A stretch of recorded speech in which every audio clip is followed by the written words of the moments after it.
क्या राहुल गांधी और महागठबंधन को अपनी जंग में, यानी कि वो जंग जो उन्होंने ज्ञानेश कुमार के खिलाफ छेड़ रखी है, वोट चोरी वाली, उसमें अब देश के मुख्य न्यायाधीश यानी कि chief justice of India B R Gavai का साथ मिलने वाला है? और क्या बी आर गवई अपने रिटायरमेंट से पहले ये इंश्योर करते हुए जाएंगे कि आगे भी ज्ञानेश कुमार के खिलाफ ये जो जंग चल रही है, इसमें न्यायपालिका राहुल गांधी के साथ खड़ी हो, न्याय के साथ खड़ी हो, राहुल के आरोपों की कम से कम जांच तो हो तथ्यात्मक तौर पर? और इसके साथ ही साथ इससे आगे का सवाल एक और सवाल ये कि क्या वाकई में आज की तारीख में सुप्रीम कोर्ट में अब ज्ञानेश कुमार के लिए एक बड़ी मुसीबत खड़ी हो चुकी है क्या? दो ऐसे मामले हैं। एक मामला सीजेआई बी आर गवई की बेंच में आया, बी आर गवई साहब ने सीधे तौर पर एक टिप्पणी करी, एक रास्ता खोल दिया, ज्ञानेश कुमार की टेंशन बढ़ा दी। और दूसरा मामला जो पहले से जस्टिस सूर्यकांत और जस्टिस बागची की बेंच में चल रहा है, उसको लेकर भी सीजीआई से कुछ अपील की गई, तो सीजेआई गवई ने वहां पर भी पूरी तरीके से ज्ञानेश कुमार को फंसा दिया। सारी बातें जरा विस्तार से। नमस्कार, मैं स्वप्निल और आप मुद्दा देख रहे हैं। दोस्तों, आगे बढ़ें उससे पहले वही छोटी सी अपील। मुद्दा इन दिनों एक गंभीर आर्थिक संकट से जूझ रहा है।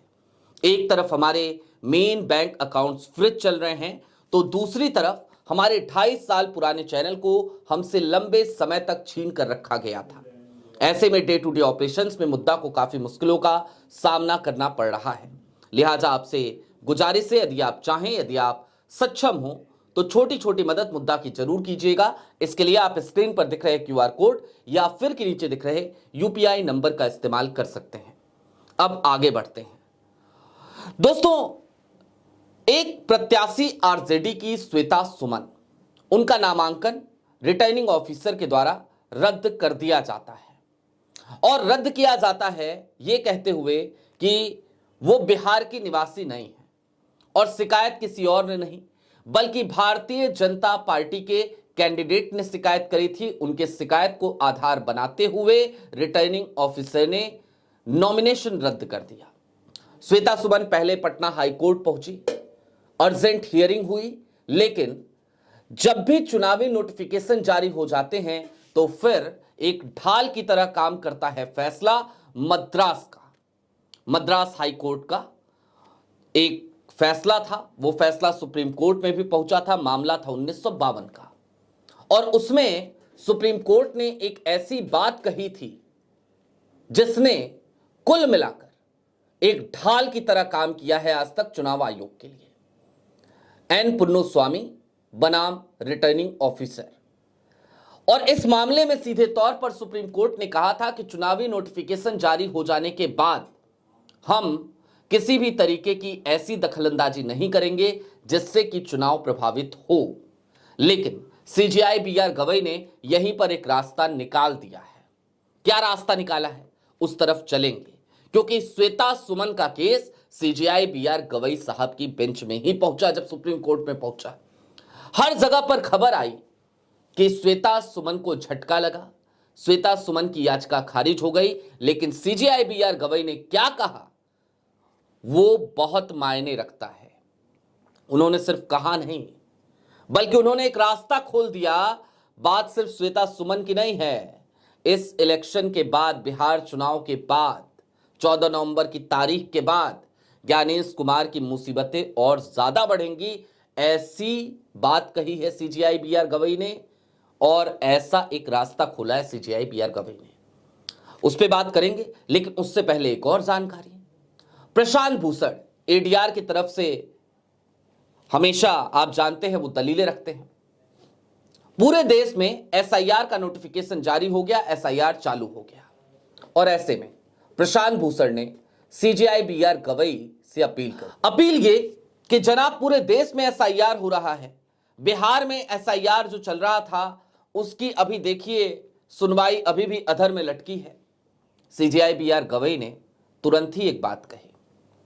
उन्होंने यहां पर भी प्रशांत भूषण को कहा कि आप चिंता ना कीजिए, एसआईआर चल रहा है पूरे देश में, यह पता है, लिहाजा 11 तारीख सीजेआई बी आर गवई ने प्रशांत भूषण से सीधे कहा कि बहुत सारी हियरिंग्स चल रही हैं, लेकिन आपको परेशान होने की जरूरत कतई और कतई तौर पर नहीं है। सीजेआई बी आर गवई ने खुद दखल दी और कहा कि 11 तारीख से इस मामले की सुनवाई होगी और फिर इस पर कुल मिलाकर उस बेंच से भी ये बात आ गई कि चलो सुनवाई तो होगी, 11 तारीख से होगी, बाकी मामलों को हम आगे टाल देंगे जो ज्यादा महत्वपूर्ण मामले नहीं है।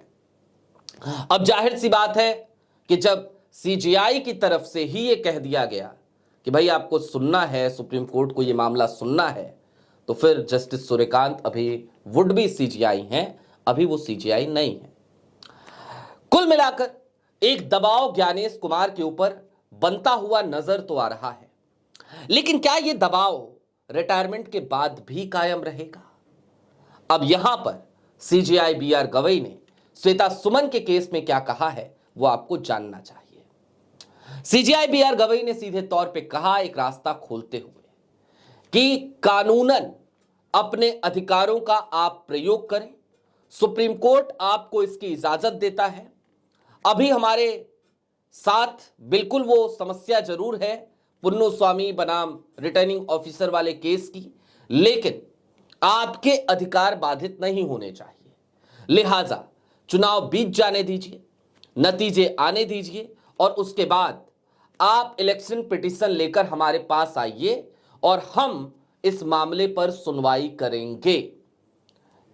याद रखिए 14 नवंबर को नतीजे आएंगे, 24 नवंबर को CJI B R Gavai retire होने वाले हैं, लेकिन सीजेआई बी आर गवई ने उसके बावजूद कहा कि इलेक्शन बीतने के बाद आप इलेक्शन पिटीशन लेकर आइए। और जब इलेक्शन पिटीशन श्वेता सुमन लेकर जाएंगी तो बात सिर्फ ये नहीं है कि श्वेता सुमन ही है जो प्रताड़ित है, और भी लोग हैं जिन्हें दिक्कतें हैं, और निश्चित तौर पर ये 10 दिन ज्ञानेश कुमार पर काफी भारी तो पड़ेंगे ही, लेकिन इन सब के साथ साथ सीजेआई बी आर गवई क्योंकि मास्टर ऑफ रोस्टर हैं, तो आज की तारीख में वो इस बात पर भी बहुत ध्यान दे रहे हैं कि कौन सा केस किसकी बेंच में जाए, और बी आर गवई उन तमाम महत्वपूर्ण मामलों को ऐसे बेंचेज के पास ही भेज रहे हैं जिनसे कम से कम हम ये उम्मीद कर सकते हैं कि वहां पर जब भी कोई मामला जाता है तो उस मामले को अच्छे से सुना जाता है, उस मामले पे न्यायपूर्ण तरीके से विचार विमर्श होता है और उसके बाद एक अच्छा फैसला सुप्रीम कोर्ट की बारगाह से निकलता है, चाहे वो जस्टिस नागरत्ना हो या फिर कि कोई और। तो कुल मिलाकर आज की तारीख में यह बात कही जा सकती है कि फिलवक्त ऐसा लग रहा है, अभी तक नहीं लग रहा था, लेकिन फिलवक्त ऐसा लगने लगा है जैसे आज की तारीख में राहुल गांधी के तमाम खुलासों के बाद अब जिस सुप्रीम कोर्ट से यह आवाज आई थी कि हमें नहीं पता राहुल ने क्या खुलासा किया है, जिस सुप्रीम कोर्ट में वो याचिकाएं खारिज हो जाती थी जिनमें राहुल गांधी के आरोपों को सबूत बनाकर याचिका डाली जाती थी, उसी सुप्रीम कोर्ट में अब वोट चोरी के खिलाफ न्याय की उम्मीद दिखने लगी है। आपकी क्या राय है हमें कमेंट बॉक्स में जरूर बताइएगा। अभी के लिए दीजिए इजाजत, चलते चलते फिर वही अपील, चैनल पे नए हो तो सब्सक्राइब करते हुए जरूर जाइएगा, सक्षम हो तो छोटी छोटी मदद मुद्दा की जरूर कीजिएगा। बहुत शुक्रिया।